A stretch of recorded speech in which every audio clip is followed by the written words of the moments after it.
ஹல்லேலூயா. ஒரே ஒரு கல்லறை திறக்கப்பட்டது, அது இயேசு கிறிஸ்துனுடைய கல்லறை. ஹல்லேலூயா. அந்த கல்லறை போய் பார்த்தா அங்கே என்ன இல்லை, ஒன்றுமே இஸ்ரேலுக்கு போயிட்டு இருக்கிற மக்கள்லாம் அதெல்லாம் பார்வையிடுவாங்க. அங்கே என்ன இருக்கு, வெறும் கல்லறை தான்.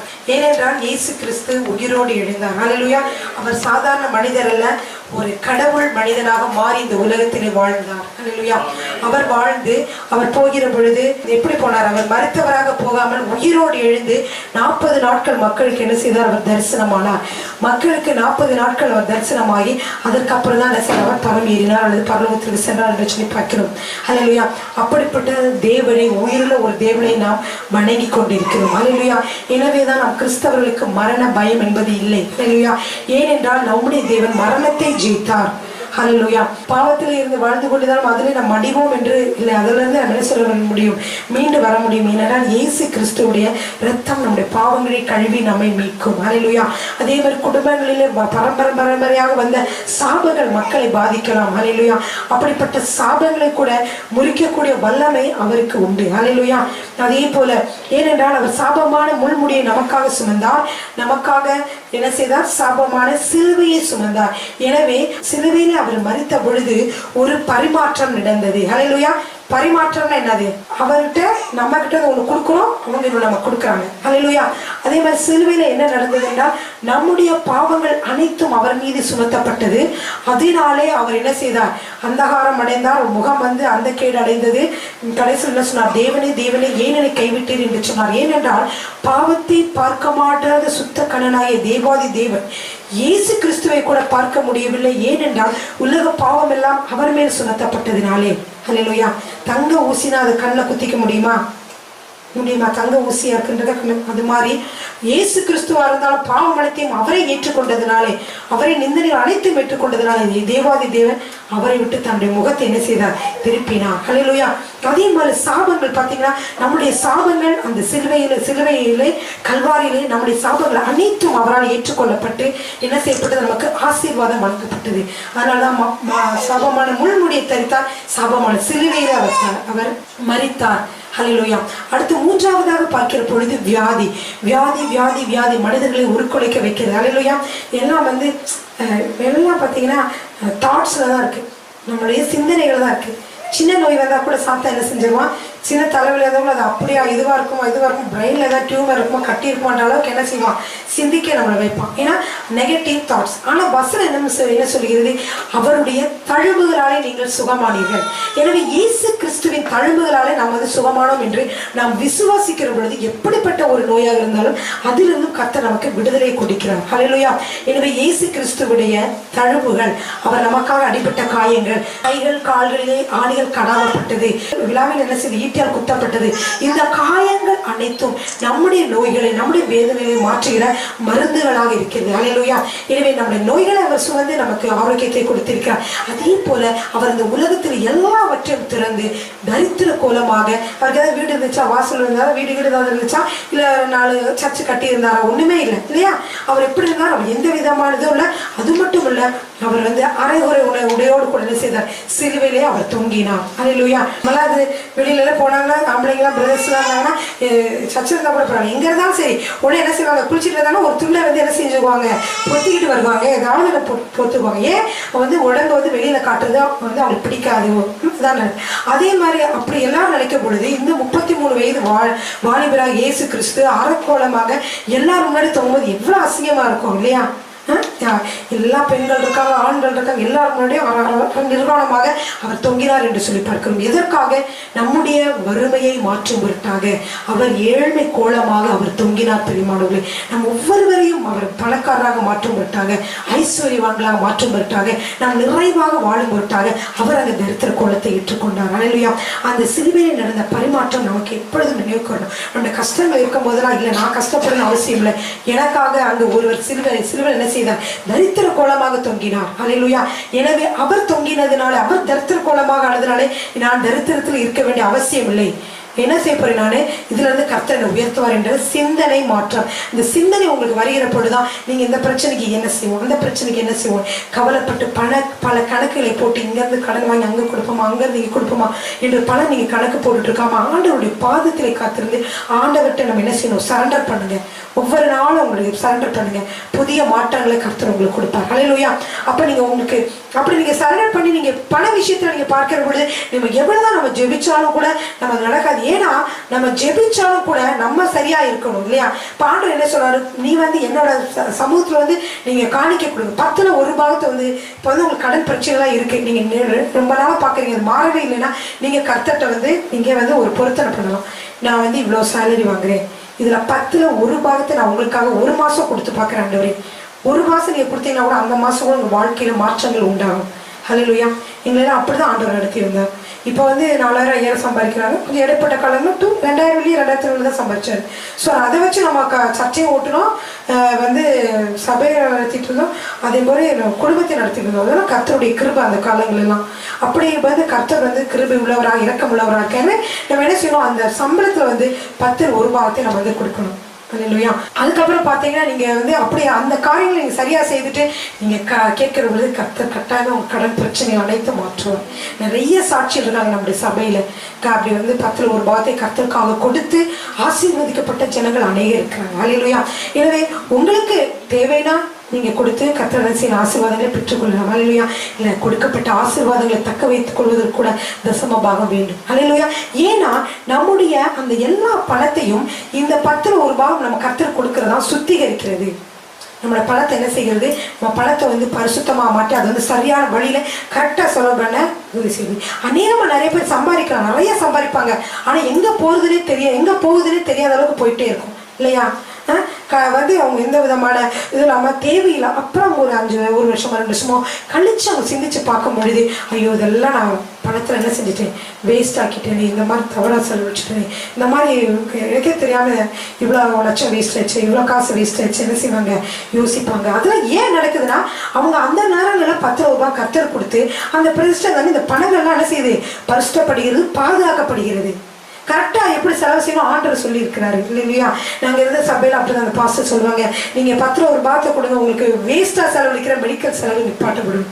நிறைய பேர் அப்படிதான். இப்போ 10ல் 1 பாகம் கொடுக்குற மாதிரி, ஆனா டாக்டர் செலவு என்ன செய்யும், ரொம்ப அந்த மாசத்துல ஆயிருக்கும், ஏதாவது ஒரு திடீர் செலவு ஏற்பட்டுரும். இப்போ நீங்க யோசித்து பார்த்தீங்கன்னா, சரி கர்த்தர் கொடுக்குற 10ல் 1 பாகம் இவ்வளவு காசு, கொஞ்சம் காசு தானே, அதுக்கு மேல என்ன ஆயிட்டு எனக்கு செலவு ஆயிட்டுன்னு சொல்லிட்டு இல்லையா? அதனால அந்த 10ல் 1 பாகத்தை கொடுக்கிற பொழுது கர்த்தர் சொல்றாங்க, இனி அதனால நீ சோதித்து பாருங்கள். வேறு எதையும் சொல்லி பைபிள்ல சொல்லவே இல்லை. என்ன சொல்றாருன்னா, நீ என்ன அதெல்லாம் டெஸ்ட் பண்ணி பாருங்க, உங்க வாழ்க்கையில் நடக்கலான்னு சொல்லி என்ன செய்யணும், டெஸ்ட் பண்ணி பார்க்கலாம். வேற எதனால அப்படி சொல்லியிருக்கிறாரா? சொல்லவே இல்லை. எந்த வசனத்துல போட்டிருக்கு தெரியுமா? மல்கியா 3:10 வாசிக்கலாமா அந்த வசனத்தை? என் ஆலயத்திலே ஆகாரம் உண்டாயிருக்கும்படி தசமபாகங்களெல்லாம் பண்டகசாலையிலே கொண்டு வாருங்கள். அப்பொழுது நான் வானத்தின் பலகணிகளை திறந்து இடம் கொள்ளாமல் போக மட்டும் உங்கள் மேல் ஆசீர்வாதத்தை வருஷிக்க மாட்டேனோ என்று அதனால் என்னை சோதித்து பாருங்கள் என்று கர்த்தர் என்ன சொல்றாரு? ஆலயத்தில் ஆகாரம் இதுக்காக நம்ம தசம பாகங்களை கொடுக்குறோம். ஒரு சர்ச்னா அந்த சர்ச் நல்லா நடத்துவதற்கு, எல்லா காரியங்களும் செய்வதற்கு, இன்னும் எக்ஸ்ட்ரா மணி இருந்துச்சுன்னா அந்த அவங்க வர மக்களை போஷிப்பதற்கு, அதுக்கும் மேலே எக்ஸ்ட்ரா வந்துச்சுன்னா புதிதாக வர மக்களுக்கு நம்ம அவங்கள உபசரிப்பதற்கு, அவங்களுக்கு ஏதாவது பொருட்கள் வாங்கி கொடுப்பதற்கு, இப்படி அவங்களுக்கு ட்ராக்ஸ் கொடுப்பதற்கு, அப்படி நிறைய காரியங்கள் என்ன இருக்கும். நம்ம சர்ச்சில் எல்லா ஆலயங்களையும் என்ன இருக்கும், தேவைகள் இருக்கும். அப்போ அதுக்காக என்ன சொல்ற ஆண்டவர் நீ கொண்டு கொடு. அதே மாதிரி மட்டும் இல்ல, என்னை சோதித்து பாருங்கள் என்று சொல்கிறார். ஏன் சோதித்து பார்க்கணும்? அது மட்டும் நீங்க படிச்சிருப்பீங்க இல்லையா? அதுக்கு அடுத்து நீங்க படிச்சிருக்க மாட்டீங்களா? அதுக்கு அடுத்து படிச்சு பாருங்க. பூமியின் கனியை பட்சித்து போடுகிறவைகளை உங்கள் நிமித்தம் கண்டிப்பேன். அப்படி நல்லது. பூமியில வளர்ந்திருக்கிற அந்த கனியை பட்சித்து போட சில இது இருக்கு. அது மாதிரி உங்களுடைய பலன் கனி பணம் சம்பாத்தியம், நீங்க கையில கஷ்டப்பட்டு சம்பாதிக்கிற சம்பாத்தியத்தை கெடுத்து போடக்கூடிய என்ன இருக்குது, பட்சிகள் இருக்கு. அந்த கனியை பட்சித்து போடுறது எந்த காரியமா இருந்தாலும், பணத்தை சம்பாதிக்கிறதுக்கு எடுத்து போற எதுவா இருந்தாலும் அது என்ன செய்வாரு, அவர் கண்டிப்பாரு தண்டிப்பாரு தடை செய்வார். ஏன் நம்ம அந்த காணிக்கையில் கொடுக்கறனால அந்த பணத்தில் என்ன செய்யப்படுகிறது, பாதுகாக்கப்படுகிறது. ஹல்லேலூயா. அடுத்தது, அவைகள் உங்கள் அது எது பட்சிக்குதோ அது உங்களுடைய நிலத்தின் பலனை அழிப்பதில்லை. வெளியில் உள்ள திராட்சை கொடி பழமில்லாமல் போவதும் இல்லை. நீங்க வந்து விதைச்சிருக்கிறீங்க, ஏதாவது ஒரு காரியம் பிசினஸ் பண்றீங்க, அதுல வந்து பலன் கிடைக்க நினைக்கிறீங்க, இல்ல வேலை செய்றீங்க, அதுல கிடைக்க நினைக்கிறீங்க, எதுவுமே என்ன ஆகாது, பலன் இல்லாமல் போகாது. பலன் இல்லாமல் போகுது அல்லது கனி இல்லாமல் போகாது. நீங்க ஒருவேளை நீங்க வயல்வெளியில நீங்க விளைச்சதா கூட அதுல என்ன செய்வார், கர்த்தர் அநேகமான ஆசீர்வாதங்களை கொடுத்து அறுக்கும்படியாக செய்வார். அல்லேலூயா என்று கர்த்தர் சொல்கிறார். அது மட்டும் இல்ல, அப்பொழுது எல்லா ஜாதிகளும் உங்களை பாக்கியவான்கள் பிளஸ்ஸட் மேன், ஆசீர்வதிக்கப்பட்ட மனுஷன், இந்த மனிதன் மிகவும் ஆசீர்வதிக்கப்பட்டவன் என்று எல்லாரும் சொல்வார்கள். எப்பொழுது சொல்வார்கள், கர்த்தருக்காக நீங்க தசம பாகங்களை கொடுக்கிற பொழுது கர்த்தர் சொல்லுகிறார். ஹல்லேலூயா சொல்லுங்க. உங்களை பார்க்கிறவர்கள் எல்லாரும் என்ன சொல்வாங்க, பாக்கியவான் என்பார்கள். ஆமென். தேசம் விரும்பப்படத்தக்கதா இருக்கும் என்று ஹல்லேலூயா. அதனால கர்த்தர் பல காரியங்கள் இந்த வசனத்துல சொல்றாரு. அதுல வந்து முக்கியமா தசம பாகத்தை சொல்லுங்க. எதுக்கு நான் அதை வந்து சொல்ல வந்தேன்னா, நீங்க வந்து கர்த்தர் வந்து உங்களுக்கு வந்து தரித்திரத்தை வந்து என்ன செய்ய ஐஸ்வர்யமான மாற்றிருக்க, ஐஸ்வர்யம் மாற்றுக்க, சும்மா அப்படியே மாற்றுறதுல என்ன செய்யறோம், நம்ம கர்த்தருக்காக நம்ம வந்து கொடுக்கிற பொழுது அதை கர்த்தர் வந்து பன்மடங்கு நம்மளுக்கு வாழ்க்கையிலே ஆசீர்வதித்து 1 10 30 100 நம்மளுடைய வாழ்க்கையில ஆசீர்வதித்து கொடுக்க அவராலே மாத்திரம் தான் முடியும். ஹல்லேலூயா. நாங்க அன்றைக்கு பாஸ்டர் 4000 ரூபாவா ஏதோ இந்தியாவில் வாங்கிட்டு இருந்தார். 4000 ரூபாய் 2000 ரூபாய் தெரியல. அது வந்து நாங்க வந்து 10ல் 1 பாகம் நம்ம கொடுத்துட்டு இருந்தோம். 400 ரூபான்னு வைங்களேன். அது 100 மடங்காக பெருக்க, அதுக்கு மேலே பெருக்கமாக என்ன செய்திருக்காரு, இப்பொழுதே எங்களுக்கு கொடுத்துருக்கு. அப்போ அந்த பாஸ்டர் சொல்லி ஜெபம் பண்ணுவாங்க, இது வந்து 100 மடங்கு கர்த்தர் பெருப்பார். அப்போ அப்பயே நாங்கள் விசுவாசம் சிங்கப்பூருக்கு வந்தாலே நாங்கள் நினைச்சோம், அப்படி நம்ம விசுவாசத்த மாதிரியே கர்த்தர் என்ன செய்தார், பல மடங்காக என்ன செய்தார், நம்மளுக்கு வந்து இங்கே வந்து அறுக்கும்படியாக உதவி செய்திருக்கிறான்னு சொல்லி. இப்போ மேரேஜ் ஆனதுலேருந்து கரெக்டாக நாங்கள் 2 பேரும் தசம பாகம் கொடுப்போம். நானும் நீங்கள் கொடுக்காதீங்கன்னு சொல்ல மாட்டேன், ஆனால் 2 பேரும் விருப்பப்பட்டு கட்டாயமாக நம்ம கொடுக்கணும்னு சொல்லி சேர்ந்து இது கொடுத்தோம். ஹல்லேலூயா. இப்போ எந்த குறைவும் இல்லாமல் கர்த்தர் வந்து ஆசீர்வதித்தார். எங்களுக்கு எந்த நஷ்டமுமே எந்த கஷ்டமும் இல்லாத அளவுக்கு கர்த்தர் இந்த நாட்கள் வரைக்கும் எங்களை பாதுகாத்திருக்கார். ஹல்லேலூயா.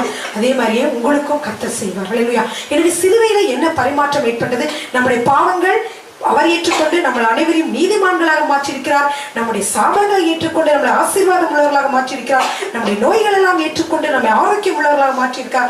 அடுத்ததாக நம்முடைய வறுமை ஏற்றுக்கொண்டு நம்மை ஆசீர்வாதம் உள்ள ஜனங்களாக கர்த்தர் மாற்றியிருக்கிறார். ஹல்லேலூயா. ஆமென். சரி, இப்பொழுது வந்து நான் என்ன சொல்ல போறேன்னா, இயேசு கிறிஸ்து உயிரோடு எழுந்ததுக்கு அப்புறம் பேசி 7 வார்த்தைகளை பற்றி உங்களோட பகிர்ந்து கொள்ள போகிறேன். ஹல்லேலூயா. வெள்ளிக்கிழமை பாஸ்டர் சொல்லியிருப்பாங்க, ஏதாவது மரித்த பொழுது அவர் சிலுவையில் அறைப்படுவதற்கு முன்பாக கடைசியாக பேசிய 7 வார்த்தைகள் கேட்டிருப்பீங்க.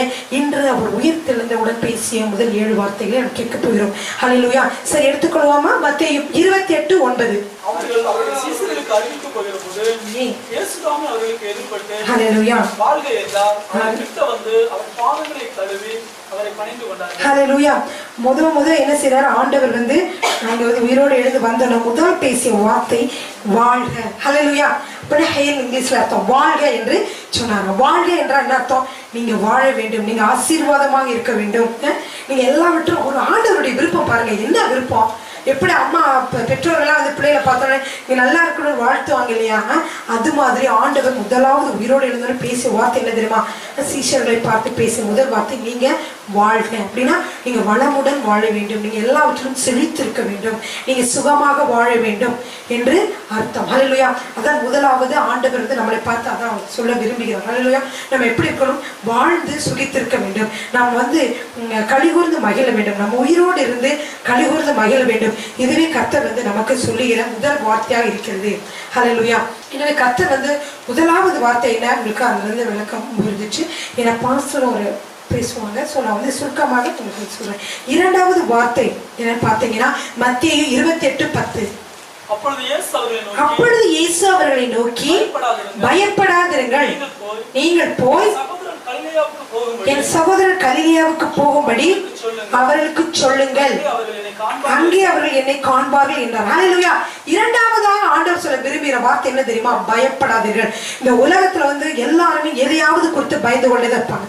இப்ப நீங்க அனைவரும் உட்கார்ந்து இருந்தா கூட உங்களுக்கும் நீங்க ஏதாவது ஒரு காரியத்தை குறித்து, கடன் பிரச்சனையோ, குடும்ப பிரச்சனையோ, அல்லது நபர்களோ, அல்லது வேலை பிரச்சனையோ, அல்லது உங்க எஜமானோ, அல்லது உங்க எஜமாட்டிகளோ, இல்லை யாராவது குறித்து என்ன செஞ்சுட்டு இருப்போம், நம்ம மனதுக்குள்ள பயந்து கொண்டு இருப்போம். அது எதிர்காலம் எப்படி இருக்குமோ, இந்த பிரச்சனை எப்படி சமாளிப்போம் சொல்லி என்ன செய்வோம், பயந்து கொண்டுதான் இருப்பார்கள் இல்லையா. அதனாலதான் ஆண்டவர் 2வதாக பேசிய வார்த்தை என்னவென்றால் நீங்கள் பயப்படாதிருங்கள். ஹல்லேலூயா. ஏன், நான் இருக்கிறேன், நீங்க என்ன செய்யாதீங்க, கவலைப்படாதீங்க. உங்களுடைய பிரச்சனைகளெல்லாம் நான் பார்த்துக்கொள்வேன். இப்பொழுதும் ஆண்டவர் அந்த வார்த்தையை உங்களோட சொல்லி கொண்டிருக்கிறார். ஹல்லேலூயா. நீங்க தனியா இருக்கும் பொழுது ஆண்டவரோட சொல்லுங்க, ஆண்டவரே நான் பயப்பட மாட்டேன், எனக்கு இந்த பிரச்சனை இருக்கு, நீங்க கூட இருக்கிறதுனால நான் பயப்பட மாட்டேன், ஏன்னா நீங்க அதை தீர்ப்பீங்க. ஹல்லேலூயா. நம்முடைய தேவாதி தேவனுக்கு 1000 நாமங்கள் இருக்கிறது. ஹல்லேலூயா. அதெல்லாம் என்ன? அவருடைய குணாதிசயங்களை வெளிப்படுத்தக்கூடியது. நம்ம நிறைய காரியங்களை பயப்படுறோம் இல்லையா? பாருங்க, பொருளாதாரத்தை சந்திக்க முடியல, நீங்க பயந்தீங்கன்னா அவர் யெகோவா ஈரேவாக எல்லாவற்றையும் என்ன செய்கிறவர்? நம்முடைய வாழ்க்கையில் எல்லாவற்றையும் சந்திக்கிறவராக அவர் இருக்கிறார். ஹல்லேலூயா. யெகோவா தனிமையா இருக்கிறோம், அந்த பிரச்சனை இருக்கு, அந்த பிரச்சனை நினைக்கிறீங்களா? அவர் யெகோவா ஷமாவாக, ஷமானா தேவன் நம்மோடு கூடவே இருக்கிறார் என்ற அர்த்தம். அப்படிப்பட்ட தேவனாக அவர் நம்மோடு கூட இருக்கிறார். சமாதானம் இல்லாமல் கலங்கினா யெகோவா ஷாலோமே, என்ன ஒரு சமாதானத்தினாலே நிரப்புங்கன்னு சொல்லலாம். ஏன்னா ஷாலோம் என்றால் சமாதானம் என்று பொருள். ஹல்லேலூயா. வாழ்க்கையில வெற்றியில ஒவ்வொருத்தரும் தோல்வியா கிடைக்குதா? நீங்க யெகோவா நிசி அவர். ஹல்லேலூயா. அவர் யெகோவா நிசியாக வெற்றி தேவனாக இருக்கிறார். உங்களுடைய நோய்களிலிருந்து விடுதலை இல்லாமல் இருக்கிறீங்களா? யெகோவா ரஃபாவாக சுகமளிக்கும் தேவனாக இருக்கிறார். ஹல்லேலூயா. வாழ்க்கையில மேடு பள்ளம் இது எப்படி போகணும், வழி ஒன்றும் தெரியலே அப்படின்னு சொல்லிட்டு நீங்க தத்தளிச்சுட்டு இருக்கிறீங்களா? நீங்க யெகோவா ரூவாக பாருங்க. யெகோவா ரூவானா என்ன? கர்த்தரின் மேய்ப்பராக இருக்கிறார். ஹல்லேலூயா. நேற்று கிறிஸ்டி சொல்லும் போது அந்த ஒரு வார்த்தை சொன்னாங்க, மனசு ரொம்ப தொட்டுச்சு. என்ன சொன்னாங்கன்னா, ஆடை நினைச்சு பாருங்க. ஆடு ஓடி துள்ளி குதிச்சுட்டு ஓடி சந்தோஷமா தானே இருக்கும் இல்லையா? அந்த ஆடு எப்படி போய் நான் சாப்பாடு எப்படி நான் போய் இது பண்ண போறேன், எதை பத்தி எதனை செய்ய வேண்டியதில்லை, கவலைப்பட வேண்டியதே இல்லை. அது பகைவர்களை குறித்தும் பயப்பட வேண்டியதே இல்லை இல்லையா? அந்த இது வந்துட்டா நான் என்ன செய்வேன், ஆடு கரடி அடிச்சுட்டா என்ன செய்ய, எந்த கவலையுமே இருக்காது இல்லையா? அது பாட்டுக்கு சந்தோஷமா குதிச்சு துள்ளி குதிச்சுட்டு இருக்கு. ஏன்? அதை பாதுகாத்து கொள்ள ஒரு மெய்ப்பர் கூட இருந்து கவனிக்கிறார். இதெல்லாம் யாரோட வேலை? அதுக்கு சாப்பாடு கொடுக்குற வேலை, அதுக்கு எதிராளிருந்து பாதுகாக்கிற வேலை, எல்லாமே யாரோட பொறுப்பு? அந்த மேய்ப்பரோட பொறுப்பு தான். மேய்ப்பர் பார்த்துக்குவாரு. நான் ஒண்ணுமே செய்யணும் அவசியம் இல்லைன்னு என்ன சொல்லுது?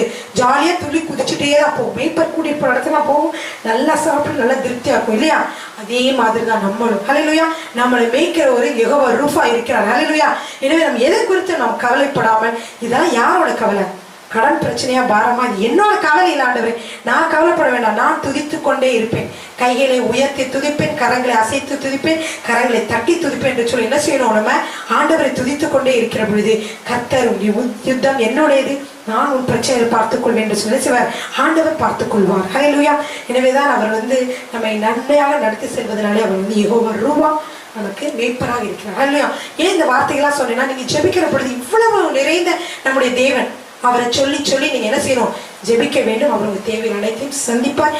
எல்லாவற்றுக்கும் மேலாக எல் ஷடாயாக சர்வ வல்லமையுள்ள தேவனாக இருக்கிறார். அப்படின்னா அவரால் இந்த உலகத்தில் செய்ய முடியாத காரியம் எதுவுமே இல்லை நம்ம வாழ்க்கையில. அப்ப நமக்கு என்ன வேணும்? விசுவாசத்தோடு ஜெபிக்க வேண்டும். ஹல்லேலூயா. சரி, அப்ப ரெண்டாவதாக என்ன பார்த்தோம்? பயப்படாதே. எனவே ஆண்டவர் சொல்லுகிறார், நீ பயப்படாத, நான் யெகோவா ஈரேவாக இருக்கிறேன், யெகோவா ஷமாவாக இருக்கிறேன், யெகோவா ரூவாக இருக்கிறேன், உனக்கு நான் போதும் போதும், நீ என்ன கேட்கிறோ அதெல்லாம் கொடுக்குற அளவுக்கு நான் என்ன இருக்கிறேன், கூடயே இருக்கிறேன்னு சொல்லி ஆண்டவர் சொல்கிறார். ஹல்லேலூயா. மூன்றாவதாக அவர் பேசிய வார்த்தை என்ன தெரியுங்களா? 20:19. சரி, அதுக்கு அடுத்தது நீங்க பாருங்க. அதுக்கு அடுத்து ஒரு வசனம் இருக்கு, நீங்கள் போய் என் சகோதரர் அந்த ஒட்டி இருக்கு பாருங்க, அதை வாசிப்போம். நீங்கள் போய்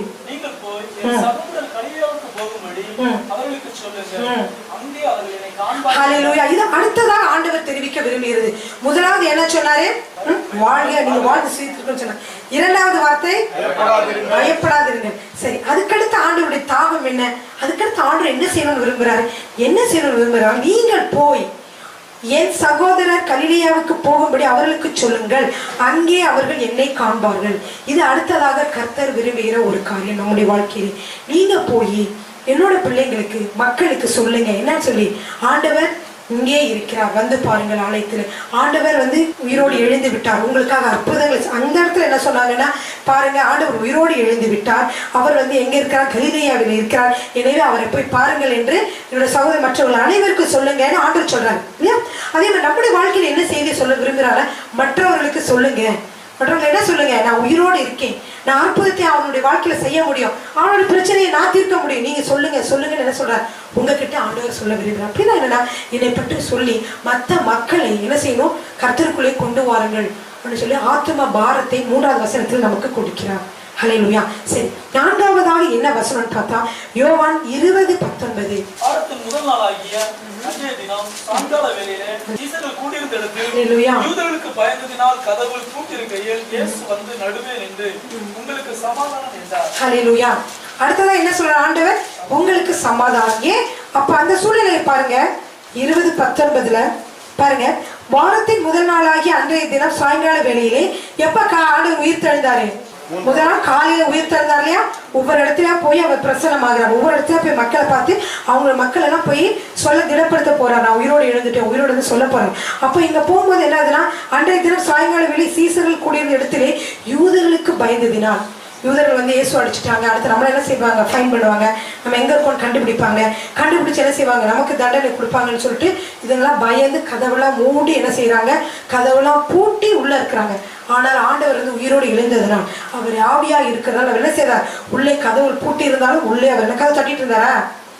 உள்ள போய் பிரசன்னமானார். அதுல இருந்து என்ன தெரியுது? ஆண்டவர் உயிரோடு எழுந்து விட்டார் என்று தெரியுது. ஹல்லேலூயா. அப்புறம் என்ன சொன்னார்னா, உங்களுக்கு சமாதானம் என்று சொன்னார். சரி, 4வதாக ஆண்டவர் என்ன சொல்ல விரும்புகிற நம்ம வாழ்க்கையில, நான் உங்களுக்கு சமாதானத்தை கொடுக்கிறேன். முதலே சொன்னார் இல்லையா, என்னுடைய சமாதானத்தை உங்களுக்கு வைத்து போகிறேன், உங்கள் இருதயம் கலங்காமலும் பயப்படாமலும் இருப்பதாக. அப்ப நம்ம கலக்கம் பயம் எல்லாம் கொண்டு வர சாத்தானுடைய வேலை. அந்த மாதிரி கலக்கமான நேரத்தில் அதை வந்து நீ ஏற்றுக்கொள்ளாதீங்க. உடனே ஆண்டவர் பாதத்தில் விழுந்து, ஆண்டவரே நீ சமாதானத்தின் தேவன், எனக்கு சமாதானத்தை கொடுக்க அந்த உலகத்துல வந்தீங்க, மறித்தீங்க, உயிரோடு எழுந்தீங்க, நீங்க எனக்கு சமாதானத்தை கொடுங்க என்று சொல்லி சொன்னோம். ஆண்டவர்கிட்ட ஜெபிக்கணும். ஜெபித்து கொண்டு அப்படியே இருக்கும் பொழுது சில பாடலை பாடி கர்த்தரை துதிக்கும் பொழுது நம்மை துதிக்கிற பொழுது ஆண்டோட பிரசனம் நம்ம மத்தியில் இறங்கி வரும். அவர் சமாதானத்தினால என்ன செய்வார்? நம்மை நிரப்புவார். ஹல்லேலூயா. இப்ப இது வரைக்கும் எத்தனை கேட்டுட்டீங்க? அடுத்த வார்த்தை என்னன்னா, என்னிடத்தில் அன்பாய் இருக்கிறாயா? 21 யோவான் 21 எடுங்க 15. பாருங்க, இந்த வார்த்தைகள் எப்பொழுதும் உங்க மனதிலே பதிய வச்சுக்கணும். ஆண்டவர் உயிரோடு எழுந்த பிறகு சொல்ல வார்த்தைகள்லாம் ரொம்ப முக்கியமான வார்த்தை இல்லையா? அருமையா அந்த நேரத்தில் நம்ம தியானம் பண்ண முடிகிறது. 15வது வசனத்துல பாருங்க. அவர்கள் போஜனம் பண்ணின பின்பு இயேசு சீமோன் பேதுருவை நோக்கி, யோனாவின் குமாரனாகிய சீமோனே, இவர்களிலும் அதிகமாய் நீ என்னிடத்தில் அன்பாயிருக்கிறாய் என்று என்றார். அதற்கு அவர், ஆம் ஆண்டவரே, உம்மை நேசிக்கிறேன் என்பதை நீர் அறிவீர் என்றார். ஹல்லேலூயா. பாருங்க, யாரை பார்த்து கேட்கிறார் பாருங்க. ஏன்னா ஆண்டவர் ஏன் அப்படி கேட்கிறாருன்னா, முதல்ல சொன்னா உங்களை நேசிப்பார், உங்க கூட வரேன், எங்க போனாலும் உங்க கூட வருவேன்னு சொன்னா. ஆனா ஆண்டவர் சிலுவையில் அறைகிற பொழுது ஆண்டவர் அங்கதான் இருக்கிறார், சிலுவையில் அறையப்பட்டவராய் பார்த்து கொண்டிருக்கிறார். எல்லாரும் சொல்றாங்க, நீனும் அவனோட இருந்தவங்க சொல்லும் போது என்ன செய்தான்? மறுதளித்தான். ஆனாலும் ஆண்டவருக்கு வந்து அவன் மேல ரொம்ப ஆசை, பேதுரு மேலேயே. பேதுரு எப்பொழுதும் ஆண்டவர் கூட இருப்பாரு, ஏதாவது சொல்லிட்டே இருப்பார், உற்சாகப்படுத்திட்டே இருப்பார், நல்ல வார்த்தைகள் சொல்லிக்கிட்டு முந்திரி கொட்ட மாதிரி ஏதாவது சொல்லிட்டே இருப்பார். ஹல்லேலூயா. அதனால ஆண்டவருக்கு என்ன செய்யும்? அவரை ரொம்ப பிடிக்கும். அப்ப ஆண்டவர் வந்து இவன் வந்து மறுதளிப்பான்னு தெரியும். அதனால இப்ப கேட்கிறார், இப்பொழுதாவது நீ என்ன செய்வாய்? என்ன அன்பா இருப்பாயா? மற்றவர்களோட என்னை நீ என் மீது அன்பா இருப்பாயா? அன்பா இருந்தா என்ன செய்வா? இந்த மந்தையெல்லாம் நீ மெயின் சொன்னார். ஹல்லேலூயா. அப்பொழுதே ஆண்டவர் சொன்னார், விசுவாசமாக. ஹல்லேலூயா. அதற்கு அப்புறம் தான் என்ன செய்தாங்க? பரிசுத்த ஆவியானவர் வந்தால் இவர் என்ன செய்தார்? அதற்கப்புறம் பரிசுத்த ஆவியின் அபிஷேகத்தை பெற்று ஒரு பெரிய பிரசங்கியாய் மாறினார். ஒரு பிரசங்கத்துல 3000 பேர் ரட்சிக்கப்பட்டார்கள், அடுத்த பிரசங்கத்துல 5000 பேர் ரட்சிக்கப்பட்டார்கள். அதற்கு முன்பாக ஆண்டவர் தீர்க்கதரிசனம் சொல்றாரு, நீ என் மீது அன்பாயிருந்த என்ன செய்த ஆடுகளை மேய்ப்பாயாக. அப்பொழுது என்ன செய்தான்? ஆண்டவருக்கு அவன் முழுதுமாக ஒப்பு கொடுத்தான். இல்லையா? அதனால ஆண்டவர் நம்மை நோக்கி கேட்பது என்னவென்றால், நீ என்னிடத்திலும் இவர்களிலும் அதிகமாக இடத்தில் அன்பாயிருக்கிறாயா? மற்றவர்களை காட்டிலும் நீ என்னிடத்தில் அன்பாயிருக்கிறாயா? அவங்க அதை செய்ய குடும்பத்தில் இருப்பீங்க, என்னாண்டவர் என்னோட கணவர் ஜெபிக்க மாட்டேங்கிறா, என் மனைவி ஜெபிக்க மாட்டேங்கிறா, இது செய்ய மாட்டேங்கிறா, அது செய்ய மாட்டேங்கிறா, முடியாது, நான் முடியாது. ஆமா, கணவர் வச்சா நீங்க என்ன ஜெபிச்சிங்களா? நீங்க என்ன என்னதுக்கு சொல்றீங்க? பிள்ளைங்க குடும்பத்துல பேசுவாங்க. ஆனா ஆண்டவர் என்ன சொல்றாரு? நீங்க அதெல்லாம் நீ பேசாத, மற்றவர்களை விட நீ என்னை அதிகமாய் நேசிக்கிறாயா? ஆண்டவர் அதுதான் விரும்புகிறார். ஹல்லேலூயா. மற்றவர்களோட நீ போட்டி போடாத, மற்றவர்களோட நீ கம்பேர் பண்ணாது, நீ வந்து அதிகமாக நேசிக்கிறாங்க. இப்போ என்ன செய்யணும்? நம்ம ஒவ்வொருவரும் நினைக்கிறோம், நான் அவர்களை விட நான் அதிகமாக ஆண்டவரை நேசிக்கணும். ஹல்லேலூயா. அதான் நம்முடைய உள்ளத்திலே வாஞ்சியா இருக்கணும். அதான் ஆண்டவருடைய வாஞ்சியாக இருக்கிறது. ஹல்லேலூயா. இது எத்தனாவது வார்த்தை? 5வது வார்த்தை. 6வதாக ஒரு வார்த்தை இருக்கிறது, அப்போஸ்தலர் 1:5. ஆகையால் நீங்கள் எருசலேமை விட்டு போகாமல் என்னிடத்தில் கேள்விப்பட்ட பிதாவின் வாக்குத்தத்தம் நிறைவேற காத்திருங்கள் கட்டளை. ஹல்லேலூயா. அவர் பாருங்க, இயேசு கிறிஸ்து வாழ்க்கையில் எல்லாமே திட்டமிட்டு செய்கிறார். கரெக்டா இது ஃபர்ஸ்ட், இது செகண்ட், தேர்டு என்ன செய்யறார்? கரெக்டாக திட்டமிட்டு செய்யறார். அவருக்கு தெரியும் இவங்க எல்லாம் இப்ப பயந்தாவளியில இருக்காங்க, இவங்களுக்கு என்ன செய்யணும்? பரிசுத்த ஆவியானவர் வந்து இறங்குற வேலையில என்ன செய்வாரு? இவங்க எல்லாம் உற்சாகமா செயல்படுவாங்க. பரிசுத்த ஆவியானவர் வேற யாரும் இல்லை. இயேசு கிறிஸ்து இருக்கும்போது ஏன் பரிசுத்த ஆவியானவர் இல்லை? நான் இயேசு கிறிஸ்து தான் பரிசுத்த ஆவியானவர். தேவன் தான், தேவன் இயேசு கிறிஸ்து பரிசு எல்லாருமே ஒன்றுதான். அதனால என்ன செய்யறாரு? ஆண்டவர் இயேசு கிறிஸ்து பரமேறின பிறகு 10 நாட்கள் கழித்து என்ன செய்யறாங்க? 50வது நாளில் அவங்க கூடியிருந்தபடி பரிசுத்த ஆவியானவர் மீது இறங்கினார். அதான் ஆண்டவர் சொல்றாரு, நீங்க எங்கே போயிடாதீங்க, அங்க எங்கன்னு சொல்லி போயிடாதீங்கப்பா, எல்லாம் எருசலேமிலே ஒன்று கூடி இருங்க. என்ன செய்யணும்? பிதாவுடைய வாக்குத்தத்தம் ஒன்று இருக்குது. பிதாவோட வாக்குத்தத்தம் என்னது? பரிசுத்தாவின் உங்கள் மீது வருகிற பொழுது நீங்க பலனடைந்து எங்கும் சாட்சியில இருப்பது பிதாவுடைய வாக்குத்தத்தம். பழைய ஏற்பாட்டில் பார்த்தீங்கன்னா பிதா வாக்குத்தத்தம் பண்ணுகிறார். என்ன பண்ணுகிறாருன்னா, ஆவியை உங்களை மீது ஊற்றப்படுகிற பொழுது நான் ஆவியை ஊற்றுவேன் அப்படின்னு சொல்லி கடைசி நாட்களிலே என் மாம்சமான யாவர் மேலும் என் ஆவியை ஊற்றுவேன்னு இயேசு கிறிஸ்து பிறப்பதற்கு முன்னாடியே என்ன சொல்ல பிதாவுடைய வாக்குத்தத்தம் சொல்லப்பட்டிருக்கிறது. அந்த ப்ராமிஸ் நிறைவேற நீங்க எங்க இருக்கிறோம்? எருசலேமில் இருக்கணும் என்று இல்லையா? அதே போல கர்த்தருடைய வாக்குத்தத்தம் நிறைவேற நாம் சபையில ஒன்று கூடினவர்களாக, நம் ஒரு ஐக்கியத்தில் இருக்கிறவர்களாக நாம் இருக்க வேண்டும் பிரியமானவர்களே. இல்லையா? அப்பதான் ஒருத்தருக்கு ஒருத்தர் ஆறுதல், நம்ம எல்லாம் ஒருத்தருக்கு ஒருத்தர் ஊக்கத்தை கொடுத்து நம்ம என்ன செய்ய முடியும்? கர்த்தருடைய சித்தம் வாக்குத்தத்தம் நம்மளே நிறைவேறும். அல்லையா? இது எத்தனாவது வார்த்தை? சரி, கடைசி வாக்குத்தத்தத்தை நான் சொல்ல போறேன். 7வது வாக்குத்தத்தம் எல்லோருக்கும் தெரிந்தது. அது வந்து பிரதான கட்டளை. அல்லேலூயா. எடுத்துக்கொள்வோமா? மத்தேயு 28வது அதிகாரம் 18 இருந்து.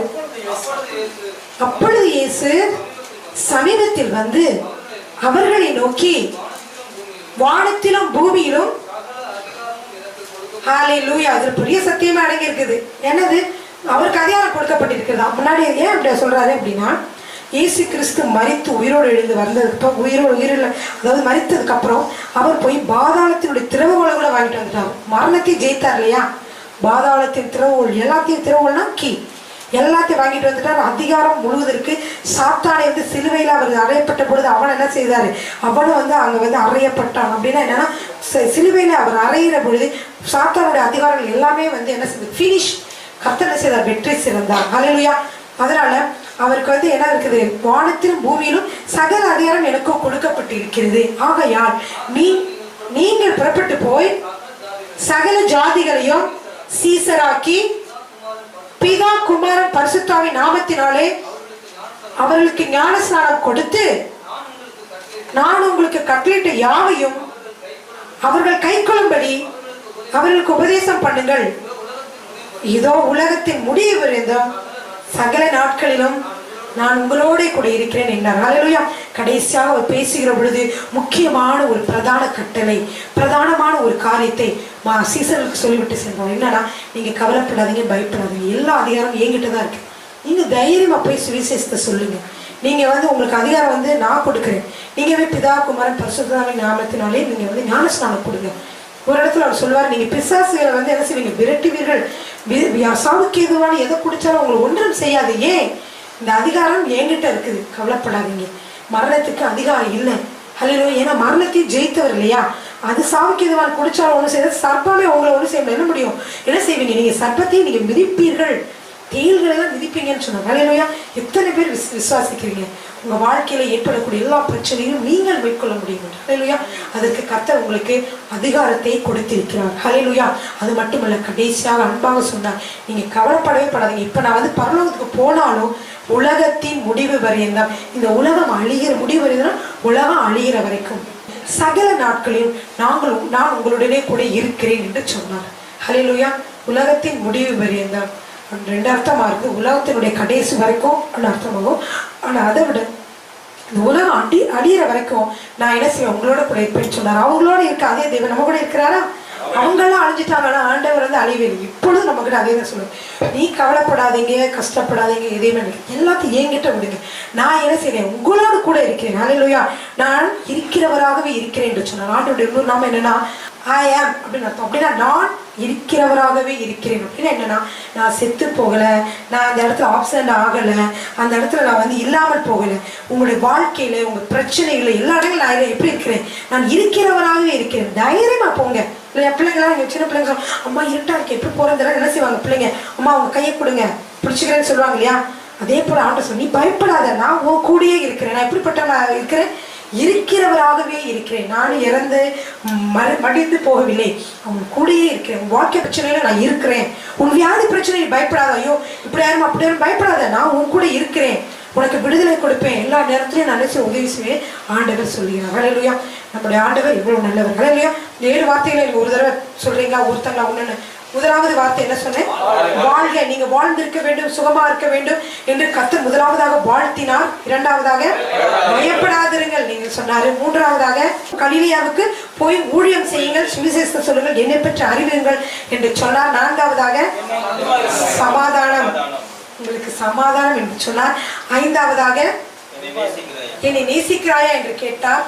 ஆறாவதாக பிதாவினுடைய வாக்குத்தத்தம் நிறைவேற காத்திருங்கள். நீங்க எங்கேயும் போயிடாதீங்க. உங்களுக்கு பரிசுத்தாவியானவர் வந்து உங்க நிரப்பி என்ன செய்வீங்க? நீங்க சாட்சியா அவங்க வியாதிஸ்தரை சுகமாக்க முடிந்தது. யாருமே என்ன செய்ய முடியல, அவருக்கு எதிர்த்து நிற்க முடியவில்லை, எல்லாரும் வெல்ல முடிந்தது. அதே மாதிரி தான் உங்களுக்கு அந்த சக்தி பலத்தை கொடுத்திருக்கிறார் கர்த்தர். எல்லா காரியங்களையும் முறியடிக்க, எல்லாரையும் முறியடிக்க உங்களுக்கு என்ன செய்ய பலத்தை கொடுத்திருக்கிறார். ஏழாவதாக அவர் சொன்ன வார்த்தை என்னவென்றால், நீங்க போய் எல்லாருக்கும் நீங்க புறப்பட்டு போய் சகல ஜாதிகளும் சீசராக்குங்கள், நான் உலகத்தின் முடிவறிந்த உங்களோடே கூட இருப்பேன் என்று சொன்னார். ஹல்லேலூயா. கர்த்தர் உங்களை ஆசீர்வதிப்பாராக.